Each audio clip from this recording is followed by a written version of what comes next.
කොහොමද ඔයාලා හැමෝටම අද වීඩියෝ එකේ මම බලාපොරොත්තු වෙනවා කමියුනිකේෂන් තියරි කියන මොඩියුල් එකට අදාළව chapter 3 එක ගැන කතා කරන්න.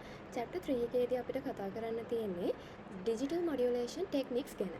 modulation techniques ගැන කතා කරනකොට ටෙලිෆෝන් systems වල ඊට පස්සේ high communication system වල microwave lines ඊට පස්සේ mobile wireless system, satellite communication system වගේ digital communication systems වල මේ digital modulation techniques වැදගත් වෙනවා.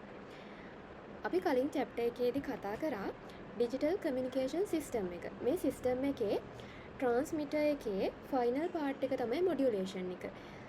encoding methods ගොඩකට පස්සේ signal එක යන්නේ modulator එකට. modulator එකේදී කරන්නේ transmission එකකට සුදුසු signal එකක් transmission වලට suitable විදිහේ signal එකක් create කරන එක. මොඩියුලේෂන් වර්ග දෙකක් තියෙනවා. මොකද අපි ඉන්ෆර්මේෂන් සෝස් එකෙන් දෙනවනේ ඇනලොග් සිග්නල්ස් වගේම ඩිජිටල් සිග්නල්. එතකොට මොඩියුලේෂන් වර්ග දෙකක් තියෙනවා. ඇනලොග් මොඩියුලේෂන් සහ ඩිජිටල් මොඩියුලේෂන්. දැන් අපි මෙතනදී කතා කරන්නේ ඩිජිටල් මොඩියුලේෂන් වල ටෙක්නික්ස් ගැන. ඩිජිටල් මොඩියුලේෂන් එකේදී වෙන්නේ ones and zeros විදියට තියෙන ones and zeros කියන binary values individual wave form එකකින් represent කරනවා. ඒ ones and zeros මොකක් හරි එක wave form එකක් විදියට represent කරන එක තමයි මෙතනදී වෙන්නේ. එතකොට binary modulation system එකකදී තියෙනවා signal සහ signal එහෙම නැත්නම් symbol rate කියලා එකක්. මෙන්න මේ signal එහෙම නැත්නම් symbol rate එක bit rate එකට equal වෙනවා. signal එහෙම නැත්නම් symbol rate එක තියෙන්නේ carrier signal එකකින්. මොකද්ද මේ carrier signal එක කියලා කියන්නේ? bits වල collection එකක්. bit collection එකක් represent කරන wave form එක තමයි carrier signal එක කියලා කියන්නේ. carrier signal එහෙම නැත්නම් information signal එක. අපිට digital modulation techniques ගැන කතා කරනකොට මේ carrier signal එක ඒ වගේම ඊළඟට modulation signal එක කියලා වර්ග දෙකක් අපිට හම්බ වෙනවා. හරි. දැන් අපි බලමු digital modulation techniques වර්ග කීයක් තියෙනවද කියලා. digital modulation techniques වර්ග තියෙනවා 3ක්. ඒ techniques වර්ග 3 තමයි පළවෙනි එක amplitude shift keying එක, දෙවෙනි එක frequency shift keying එක, ඊළඟ එක phase shift keying එක. මෙතනදී මේ වර්ග තුන ගැන තමයි අපි මේ chapter එක පුරාවට හොඳ අවබෝධයක් ලබා ගන්න ඕන වෙන්නේ. පළවෙනියටම අපිට කතා කරන්න තියෙන්නේ amplitude shift keying එක. amplitude එකක් එක්ක සම්බන්ධ වෙලා තියෙන modulation technique එකක් තමයි මේක. amplitude එක කියලා කියන්නේ අපි සල්ලම් කියොත් විස්තරය. අපි අඳින wave form එකක විස්තරය. මෙතනදී analog වල amplitude modulation technique එක වගේම තමයි digital වල amplitude shift keying එකත් process එක වෙන්නේ. මුලින්ම අපි මේකෙදී amplitude shift keying signal එකක් represent කරන mathematical form එක බලමු. මේකෙදී අපිට හඳුනා ගන්න තියෙන පද කිහිපයක් තියෙනවා. මේකෙදී අපි A කියලා ගන්නේ amplitude signal එකේ amplitude එක, MT කියලා කියන්නේ modulation signal එක, modulating signal එක. මේක හැදිලා තියෙන්නේ ones and zeros වලින්. omega c කියලා කියන්නේ carrier signal එකේ frequency එක. T කියන්නේ continuous time variable එක simple T. K කියලා කියන්නේ integer constant එකක්. capital T කියලා කියන්නේ එක symbol එකක්. ඒ කියන්නේ එක signal එකක් represent කරන time bit එක. YT කියලා කියන්නේ final output එක, final amplitude shift keying signal එක. මෙතනදී මේ continuous time variable එක KT ට වඩා විශාල වෙලා K ධන 1යි T ට වඩා කුඩා වෙන කාල පරාසය තුලදී YT ඒ කියන්නේ output ASK signal එක equal වෙනවා මෙන්න මේ form එකට. එහෙම නැත්නම් YT බිඳුවට equal වෙන්නේ. අපි දැන් මේක block diagram එකකින් වඩා පැහැදිලි කරගමු. මෙතනදී ඔයාලට පේනවා ඇති sinusoidal carrier signal එක. ඊළඟට on off switch එක තියෙනවා. ඊළඟට modulating signal එක input කරනවා. අන්තිමට අපිට බලා ගන්න පුළුවන් ASK output එක. මෙතනදී මේ mathematical form එකේ තියෙන A sin omega t කියන මෙන්න මේ කැලලට අදාළ කොටස අපට හම්බ වෙන්නේ sinusoidal carrier source එකකින්. මේක normally oscillator එකකින් තමයි generate කරන්නේ. එතකොට මේ oscillator එකෙන් carrier signal එක generate කරනවා. ඊළඟට දෙවෙනියට වෙන්නේ modulating digital signal එක. මේක ones and zeros වලින් තමයි සමන්විත වෙන්නේ. එතකොට modulating signal එකේ ඒ කියන්නේ digital signal එක 1 වුණොත් carrier signal එක connected වෙනවා. ඒ කියන්නේ switch on වුණා වගේ. බිඳුව වුණොත් disconnected වෙනවා. මම wave form එකකින් තවත් පැහැදිලි කරන්නම්. ඔයාලට පේනවා ඇති මෙන්න මේ රෝම ඉලක්කම් එකට අදාළව තියෙන්නේ මොඩියුලේටින් සිග්නල් එක. ඒ කියන්නේ බයිනරි සිග්නල් එක. ඒක බිට් පැටර්න් එකක්. දැන් මේකේ බිට් පැටර්න් එක නම් 101100110101. එතකොට මේ බිට් පැටර්න් එක එහෙම නැත්නම් මොඩියුලේටින් සිග්නල් එක ඊළඟට කැරියර් සිග්නල් එකට එකතු වෙනවා. මේක තමයි ඇම්ප්ලිටියුඩ් ෂිෆ්ට් කීයින් එක ඇම්ප්ලිටියුඩ් ෂිෆ්ට් කීයින් මොඩියුලේෂන් එක කරන්න අවශ්‍ය වෙන සාම්පල් කැරියර් සිග්නල් එක. රියල් වර්ල්ඩ් එකේදී මෙතන මේ කැරියර් සිග්නල් එකේ ෆ්‍රීකවන්සි එක සාමාන්‍යයෙන් මෙගාහර්ට්ස් 100 මෙගාහර්ට්ස් වල ඉඳන් 100 ගිගාහර්ට්ස් වෙනකන් රේන්ජ් එක වේරි වෙනවා. මොකද මේ කැරියර් ෆ්‍රීකවන්සි එකට හේතුවක් වෙනවා ට්‍රාන්ස්මිෂන් මීඩියම් එක. ඒ මීඩියා එක මත කැරියර් ෆ්‍රීකවන්සි එක ඩිපෙන්ඩ් වෙනවා. ඊළඟට ෆයිනල් ඩයග්‍රෑම් එකේ ඔයාලට පේනවා ඇති මේ වේව් ෆෝම් එක මම කලින් කිව්වා වගේම මොඩියුලේටින් සිග්නල් එක එක වුණොත් ස්විච් ඔන් වෙනවා. එතකොට කැරියර් සිග්නල් එක අවුට්පුට් එක විදියට පෙන්නනවා. 0 වුණොත් ඕෆ් වෙනවා. එතකොට කැරියර් සිග්නල් එක අවුට්පුට් එක විදියට පෙන්වන්නේ නැහැ. මෙන්න මේ විදියට තමයි ඇම්ප්ලිටියුඩ් ෂිෆ්ට් කීයින් එක මොඩියුලේෂන් ටෙක්නික් එක පාවිච්චි කරන්නේ. ඇම්ප්ලිටියුඩ් එක ෂිෆ්ට් කර කර යනවා. එනේ එකේදී එකට අදාළ ඇම්ප්ලිටියුඩ් එක වේරි වෙන විදිය ඒ වේව් ෆෝම් එක පෙන්නනවා. බිඳුවේදී පෙන්වන්නේ නැහැ. හරි. ඊළඟට අපි බලමු ඊළඟ මොඩියුලේටින් ටෙක්නික් එක. ඊළඟ ටෙක්නික් එක තමයි ෆ්‍රීකවන්සි ෂිෆ්ට් කීයින් එක. ෆ්‍රීකවන්සි ෂිෆ්ට් කීයින් එක රිප්‍රසන්ට් කරන මැතමැටිකල් මෙතඩොලොජි එක තමයි ඔයාලට දැන් පේන්න තියෙන්නේ. එතකොට මේ ෆ්‍රීකවන්සි ෂිෆ්ට් කීයින් කියන මෙතඩ් එක තමයි මොඩියුලේෂන් ටෙක්නික්ස් වලදී කලින් ඉඳන්ම පාවිච්චි වෙලා තියෙන්නේ. මේකෙදි වෙන්නේ කැරියර් සිග්නල් එකේ ෆ්‍රීකවන්සි එක වෙනස් ෆ්‍රීකවන්සි දෙකක් අතර ස්විච් කරන එක. ඒ කියන්නේ අපි කැරියර් සිග්නල් දෙකක් පාවිච්චි කරනවා ෆ්‍රීකවන්සි රේන්ජස් දෙකක. ෆ්‍රීකවන්සි වර්ග දෙකක කැරියර් සිග්නල් දෙකක් ගන්නවා. ඒත් එක මොඩියුලේටින් සිග්නල් එක ගන්නවා. මෙන්න මේ කැරියර් සිග්නල් දෙක අතර ෆ්‍රීකවන්සිස් දෙක අතර ස්විච් කරන එක තමයි ෆ්‍රීකවන්සි ෂිෆ්ට් කීයින් එකේදී වෙන්නේ. ෆ්‍රීකවන්සිස් ෂිෆ්ට් කරනවා මොඩියුලේටින් සිග්නල් එක අනුව. එතකොට ෆ්‍රීකවන්සි ෂිෆ්ට් කීයින් මෙතඩොලොජි එක අපි රිප්‍රසන්ට් කරනවා මැතමැටිකලි y1t සමානයි AMT MT කියන මොඩියුලේටින් සිග්නල් එක sin omega 1t ධන theta 1 හරි කෝණයක් දක්වනවා. මෙතන ඔයාලා හොඳට මතක තියාගන්න මෙන්න මේ කෝණය. මෙතන අපි 1 2 කියලා කෝණ දෙකක් දක්වලා තියෙනවානේ. මේ කෝණ දෙක සමාන වුණොත් එක විදියක්, අසමාන වුණොත් එක විදියක්.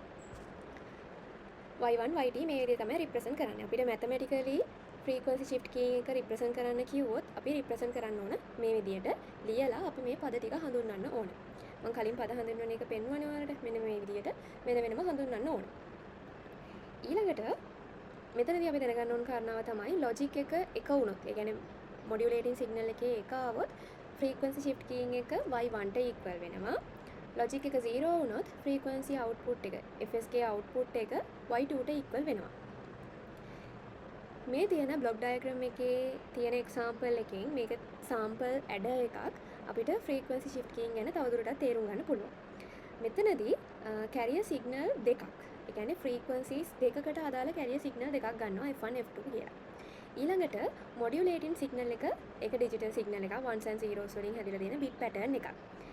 දැන් මේ ඩයග්‍රෑම් එකට අනුව හිතන්න කැරියර් 1 කියන එක එකයි කියලා, ඒ වගේම කැරියර් 2 කියන එක 0 කියලා හිතන්න.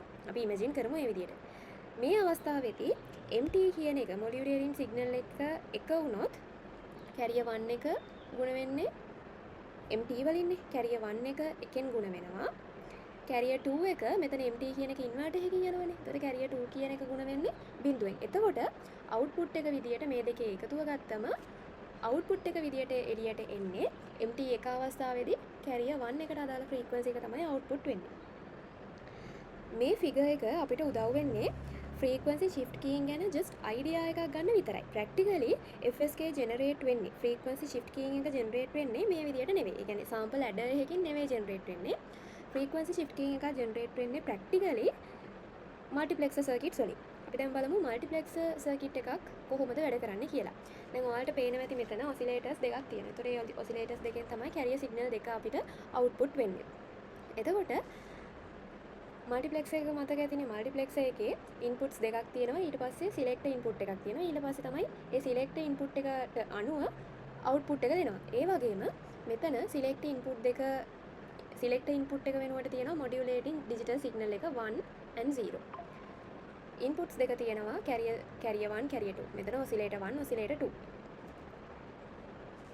ඒවට අනුව තමයි FSK එක අවුට්පුට් වෙන්නේ. දැන් බලමු. එතකොට දැන් මොඩියුලේටින් සිග්නල් එක සිලෙක්ට් ඉන්පුට් එක වගේනේ තියෙන්නේ. එතකොට S එක වෙලාවදී. ඒ කියන්නේ මොඩියුලේටින් සිග්නල් එක එක වුණාම ඔසිලේටර් 1 එකෙන් අදාළව අවුට්පුට් එක එනවා.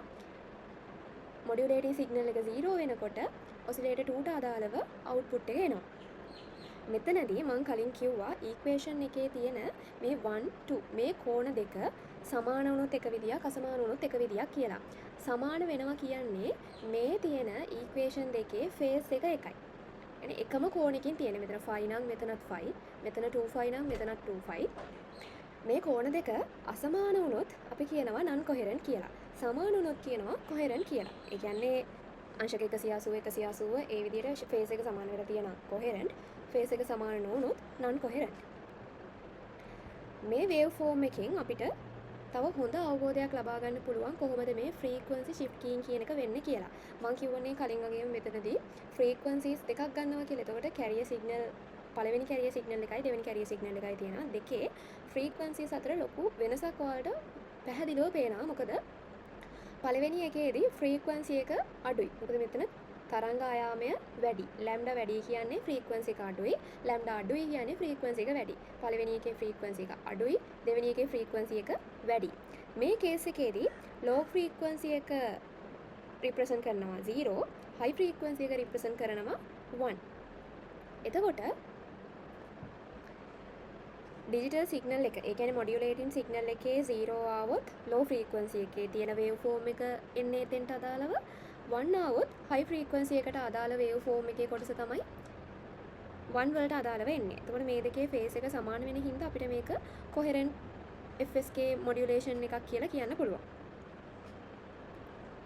ඊළඟට අපි අපේ final part එකට එනවා. final part එක තමයි phase shift keying එක. PSK වල විශේෂත්වය තමයි අපේ modulation techniques වල ගොඩක්ම use වෙන technique එක තමයි PSK technique එක.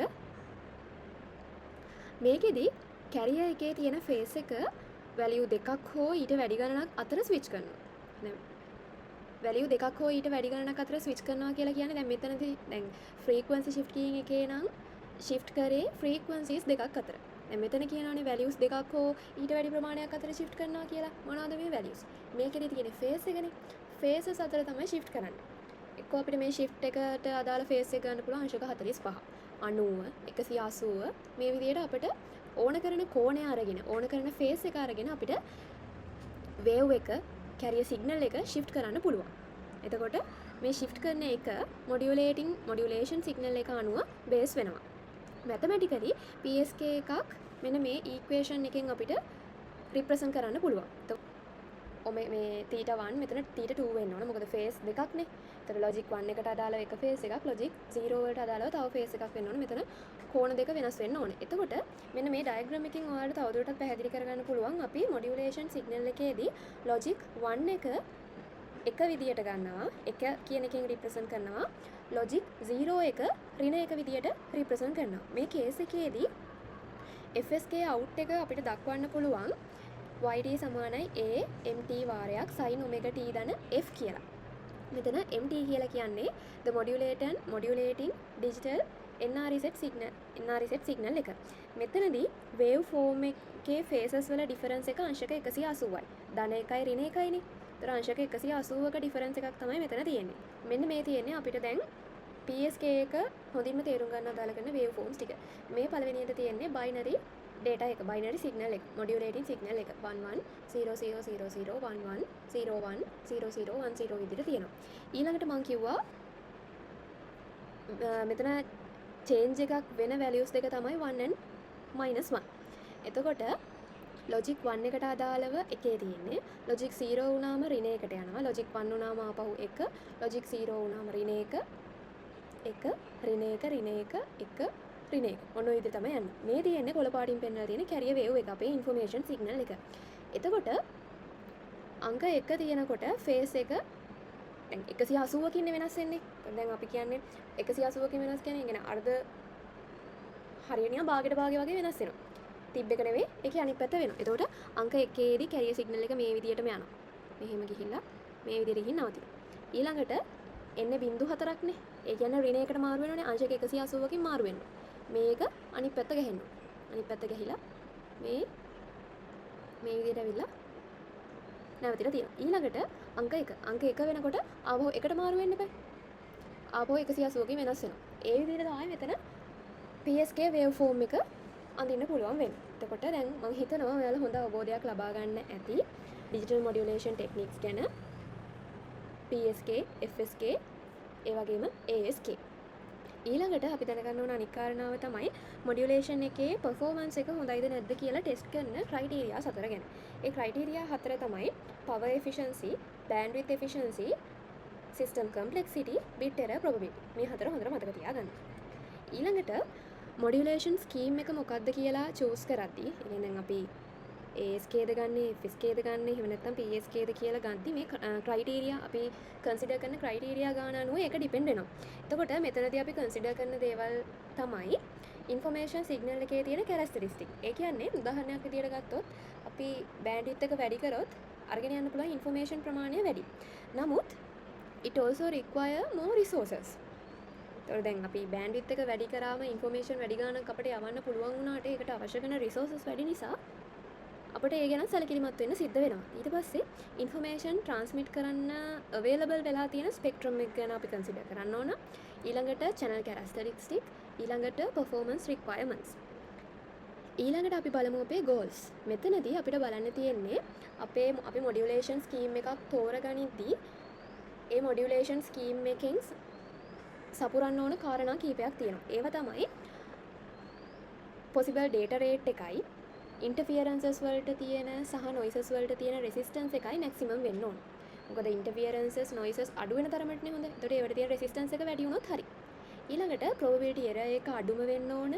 require කරන transmission power එක අඩු වෙන්න ඕන. channel bandwidth එක අඩු වෙන්න ඕන. system complexity එක සහ cost එක අඩු වෙන්න ඕන. මේවා අඩු වෙලා data rate එකයි interference එකටයි noise එකටයි තියෙන resistance එකයි වැඩි වුණා නම් හරි. හැබැයි මේ goals ඔක්කොම එකපාර හරියන්නේ නැහැ. ඒ කියන්නේ මේ ඔක්කොම goals ටික එකට අහු වෙන ස්කීම් එකක් අපිට ගන්න පුළුවන් වෙන්නේ නැහැ. මොකද දැන් උදාහරණයක් විදියට හිතන්න අපිට maximum data rate එකකට යන්න ඕන. හැබැයි minimum error probability එකක් යටතේ. එතකොට දැන් maximum data rate එකකට යනවා නම් bandwidth එක වැඩි කරන්න වෙනවා. bandwidth එක වැඩි කරොත් power consumption එක වැඩි. එතකොට දැන් අපි මෙතන goals වලදී කතා කරා power consumption එක අඩු කරගන්න ඕන. ඒකට channel bandwidth එක අඩු කරගන්න ඕන කියලා. මේ දෙක වැඩි කරොත් තමයි data rate එක වැඩි කරගන්න වෙන්නේ. ඒ නිසා ප්‍රධාන goals ටික මේවා වුණාට අපි දැන් අපෙන් අහුවොත් goals මොනවද කියලා අපි කියන්න ඕන. possible data rate එක, interference වලට තියෙන සහ noises වලට තියෙන resistance එක වැඩි වෙන්න ඕන.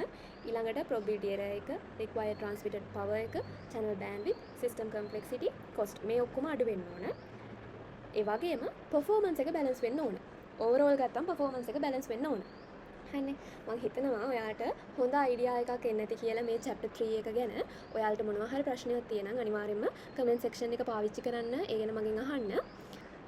ඊළඟ වීඩියෝ එකෙන් අපි ඉක්මනටම හම්බ වෙමු. ඊළඟ වීඩියෝ එකේදී අපිට කතා කරන්න තියෙන්නේ antenna and RF wave propagation ගැන. ඊළඟ වීඩියෝ එකෙන් ඉක්මනටම හම්බ වෙමු.